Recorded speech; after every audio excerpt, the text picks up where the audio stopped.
नमस्कार साथियों, मैं नागेंद्र कुमार कुशवाहा, राष्ट्रीय सचिव विश्व भारती जन सेवा संस्थान। साथियों, कल से लगातार लोग मुझे फ़ोन कर रहे हैं कि कल जो माननीय सुप्रीम कोर्ट में सुनवाई थी उसमें क्या हुआ।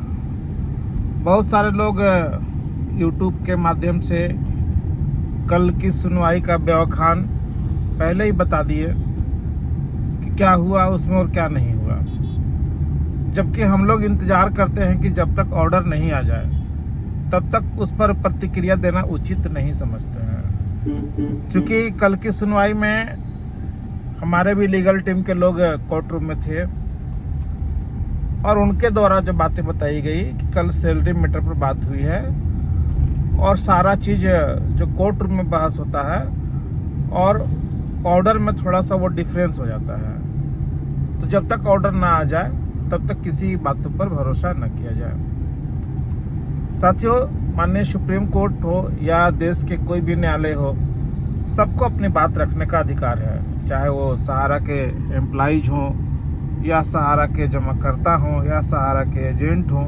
सबको अपनी बात अपने अपने तरीके से जो कोर्ट का जो सिस्टम है उसके हिसाब से रखने का पूरा अधिकार है। सहारा के एम्प्लॉइज ने भी अपना सैलरी के मैटर पर जो लगाया है, सहारा ने कुछ पैसे की मांग की है, तो ठीक है, अभी कोई फाइनल जजमेंट नहीं आने वाला है। अभी कोर्ट सबका सुनेगा, उसके बाद धीरे धीरे सबका फाइनल जजमेंट होगा। हमारा केस के बारे में लोग पूछ रहे हैं कि क्या हुआ, तो कल भी हम लोगों की सुनवाई नहीं हुई है। हम लोग जिस कैटेगरी में आते हैं उस कैटेगरी के हिसाब से सुनवाई तो निश्चित होगी, चिंता न करें। हमारे लीगल टीम के लोग लगे हुए हैं कि उसको मेंशनिंग करा करके किस दिन सुनवाई कराना है और जिस दिन सुनवाई होगी पूरे देश को पता चल जाएगा। तो सुनवाई भी होगी।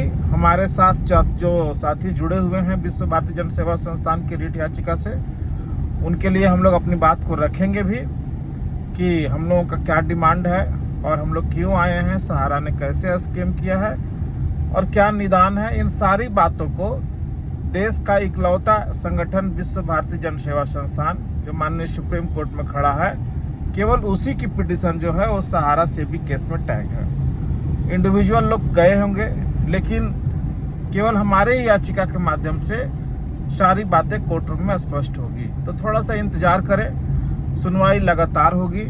अभी फिर डेट लगेगा, मेंशनिंग होगा, तो चिंता न करें। लेकिन केवल माननीय सुप्रीम कोर्ट के भरोसे रहने से ही सब कुछ नहीं हो जाएगा। हम लोगों को इस बात पर मंथन करना चाहिए कि सहारा के पास जो ज़मीनें थी जिसमें हम लोगों का पैसा लगा हुआ था, उन ज़मीनों का इन लोगों ने माननीय सुप्रीम कोर्ट के आदेश की अवहेलना करके बेच दिया गया।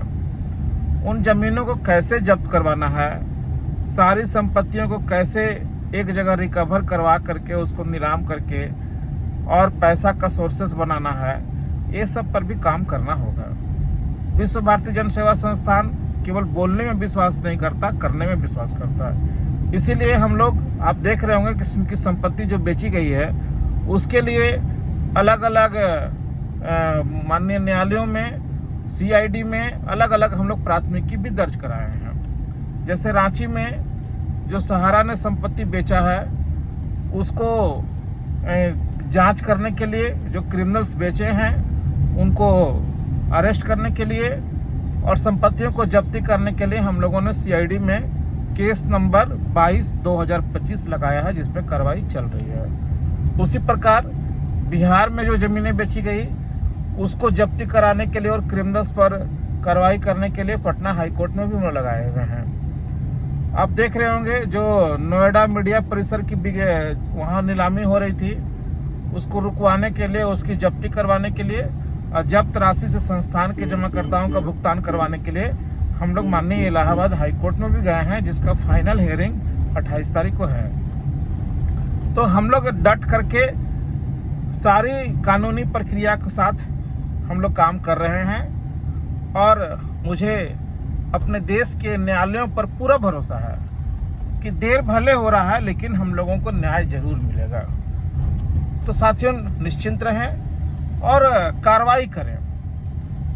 जैसे कि आप देख रहे होंगे बहुत सारे लोग एक टुच्चे टाइप के लोग जो हैं आते हैं यूट्यूब में दिन भर में 2 बार 3 बार एक ही बात को घुमाते रहते हैं, कभी कुछ और करते कुछ नहीं है। देश में जितना भी काम हो रहा है सहारा से भुगतान से रिलेटेड सारा क्रेडिट उनको चाहिए कि सब हम ही कर रहे हैं। सुप्रीम कोर्ट को भी वही चला रहे हैं, सरकार को भी वही चला रहे हैं, सबको वही कर रहे हैं, बाकी सब लोग बेकार हैं। और जो लोग काम कर रहे हैं उनको गालियां भी दे रहे हैं। तो इन टुच्चे टाइप के लोगों को पहचानना चाहिए। मैं उन टुच्चों में एक टुच्चा जो है वो बस्ती का, उसके बारे में मैं खुल के बोल रहा हूँ। मैं डरने वाला नहीं हूँ किसी से। वो चाहे जितनी भी कहानी बनाते रहे, जितनी कहानी सुना करके मुझे गालियाँ देते रहे, लेकिन बोलूँगा वही जो वो कारनामा कर रहा है।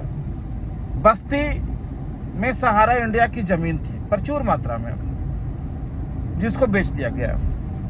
उसकी टाइटल डीड जमा थी कहाँ? सेबी में। माननीय सुप्रीम कोर्ट ने रोक लगा कर रखा था। उस जमीन का सारा डिटेल हमने निकाला। क्योंकि मैं बस्ती का नाम बार बार इसलिए ले रहा हूँ कि बस्ती से ही पूरे देश के जमाकर्ताओं को ठगा जा रहा है। वो ढोंगी जो है वो लगातार PIL के नाम पे लोगों को गुमराह कर रहा है, जबकि उसका PIL पहले ही रिजेक्ट हो चुका है। वो छोटा मोटा 1-2 IL लगा दिया है, उसी के नाम पर लोगों को गुमराह करके पैसा ठग रहा है। तो बस्ती की जमीन बिकी और हमने उसको डिटेल भी दिया, ये लो डिटेल, और जाओ और बस्ती में थाने में जाकर के केस करो, क्रिमिनल केस करो कि इसको कैसे बेचा गया। जैसे हमने CID में किया तुम भी करो। लेकिन वो आज तक FIR नहीं किया। FIR तो छोड़ दीजिए, कभी कहता है कि 3000 FIR सहारा के खिलाफ हुए हैं, कभी कहता है कि 6000 हुए हैं, कभी कहता है लाखों हुए हैं। एक भी FIR वो व्यक्ति कहीं नहीं किया, लेकिन सारे FIR का क्रेडिट वही लेता है कि हम ही जो कहें सो कर रहे हैं, बाकी लोग कुछ कर ही नहीं रहे हैं। CID में जो हम लोग FIR किए हैं 24 में, 25 में, और भी कई FIR, करीब 10 FIR हम लोगों की तरफ से किया गया है। लेकिन वो कहता है कि हमने जो 6000 FIR किया 2022-23 में, उसके बाद किसी का एक भी FIR हुआ ही नहीं। तो इस मूर्खानंद को कितना हम क्या कहें, लेकिन इतना तो जरूर कहेंगे कि तुम जहाँ रह रहे हो कम से कम बस्ती में FIR तो करो थाने में जा करके कि बस्ती की जमीन सेबी में रखी गई थी, उसको बेच दिया गया, क्राइम हुआ, उसको जब्ती कराने के लिए। केवल यूट्यूब पर वीडियो बनाने से नहीं हो जाएगा। ठग, खाली लोगों को ठग रहे हो, गुमराह कर रहे हो, और काम करने वाले लोगों को गालियां दे रहे हो, झूठ मूठ का कहानी बना बना कर सुना रहे हो। इससे कुछ नहीं हो जाएगा।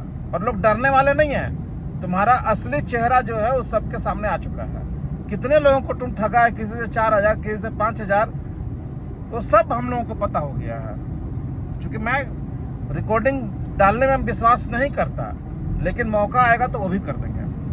प्लस ये आदमी का इतिहास रहा है कि जिसका घर में खाना खाएगा गाली उसी को देगा। न विश्वास है तो एक बार खिला करके देख लीजिए अपने घर में। चाहे वो टंडन जी हो, माननीय वकील साहब कानपुर के, उन्हीं के घर में खाया, उन्हीं को गाली दिया।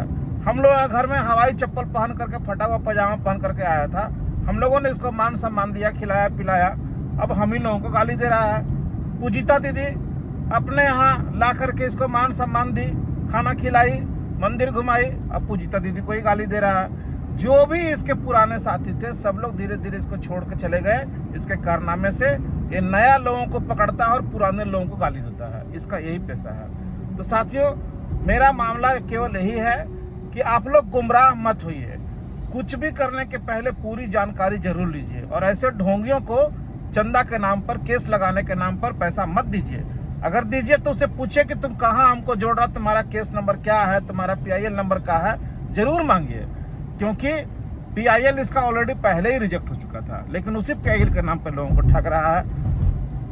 खैर, मुद्दे की बात यह है कि लोग गुमराह नहीं हो, धैर्य रखें। माननीय सुप्रीम कोर्ट में विश्व भारती जन सेवा संस्थान खड़ा है और हम लोगों का पिटीशन एडमिट है, और बहुत जल्द इसकी सुनवाई होगी। और जब तक ऑर्डर ना आ जाए किसी सुनवाई का, तब तक किसी की बातों में गुमराह होने की जरूरत नहीं है। धन्यवाद साथियों, नमस्कार, जय हिंद।